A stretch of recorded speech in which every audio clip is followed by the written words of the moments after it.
All right, welcome. In this explainer, we're going to be putting together what you might call a digital citizen's toolkit. We'll dig into our responsibilities in this world that's basically designed to grab our attention, and we'll unpack how we can take back a little control to find a healthier balance with all this tech we use every single day. Okay, so let's just jump right in with a question that really gets to the heart of everything. Seriously, take a second and think about it. When you pick up your phone, who's really calling the shots? Is it a tool that's actually helping you, or has it kind of become the boss of you, demanding your attention? First up, let's talk about our responsibilities. You know, every single click, every comment, every post, it all creates these little ripples out in the digital world. And just understanding that is really the first step toward making the internet a better place for all of us. So take a look at this. It's a super common situation, right? You're scrolling, you see this post. What's your first reaction? Do you drop a funny comment, maybe shoot them a private message, or do you just keep on scrolling? Every one of those options is actually an ethical choice. It's all about whether your action helps or maybe hurts the people involved, even in a tiny way. And this brings us to this really interesting idea from the source material, digital obligation. Now, this isn't about a bunch of strict rules. Think of it more like an unwritten agreement we all have to act in ways that build a positive and supportive online community. It's really our shared responsibility. So the source material breaks this whole responsibility thing down into three key areas. First, we've got an obligation to ourselves, to manage our own digital footprint, because what we post online can have real-world consequences.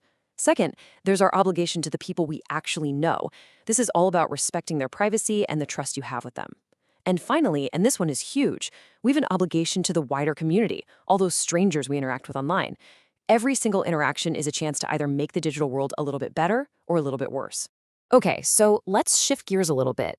Because being a good digital citizen also means understanding the world we're operating in. And well, a huge part of that world is built specifically to trap our attention. You know that feeling, right? You're just mindlessly scrolling through a feed, and then you look up and realize, whoa, 30 minutes just disappeared. That feeling of being sucked in, of not being able to stop, that's not some personal failing. It's often the direct result of some very intentional design. And what's really key to understand here is that software is not a neutral tool. It is actively and very cleverly engineered to grab your interest and hold on to it for as long as possible. The goal is to keep you engaged because, let's be honest, in the attention economy, your time is the product. And here are just a few of the tools they use. Those push notifications are constantly trying to pull you back in. The intermittent rewards, like the unpredictable thrill of seeing new likes pop up, that works exactly like a slot machine for your brain. Even loading screens are designed to build up that anticipation. And don't get me started on filters that create this perfect version of reality that's just so hard to look away from. It's all engineered to keep you hooked. Okay, but it doesn't have to be this way. And that's the good news. There's a really powerful movement to build technology that actually serves us instead of the other way around. This is the path to finding a real, healthy balance. And this chart puts the difference in plain sight. Addictive Design's main goal is to maximize your screen time, because you are the product being sold. Humane Design, on the other hand, wants to help you do what you came to do and then let you get back to your life, because it treats you like the customer. It's the difference between aiming for addiction and aiming for a better life. So what exactly is humane design? Well, the source material defines it as an approach that puts human well-being first. It's all about asking, how does this tool actually make someone's life better? It's designing for our values, not our vulnerabilities.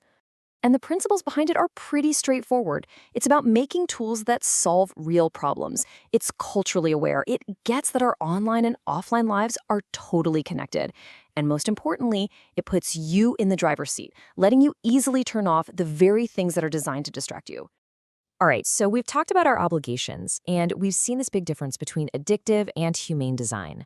So now for the most important part. How do we actually use all this to take back our own attention and find that balance? It really boils down to a simple three-step process. First, just notice. Next time you're on an app, try to spot those addictive features we talked about. Second, question. Ask yourself, is this endless scroll really making me happier? Is it helping me? And third, choose. Make a conscious choice. You can vote with your attention, turn off notifications, set time limits, or maybe even find a different app that respects your time more. So, we'll leave you with this thought. The future of technology isn't set in stone. We, the users, actually have a ton of power to shape it by what we choose and what we demand. So if you could add one feature to your favorite app to make it more humane, what would it be? That's definitely something worth thinking about. Thanks for tuning into this explainer.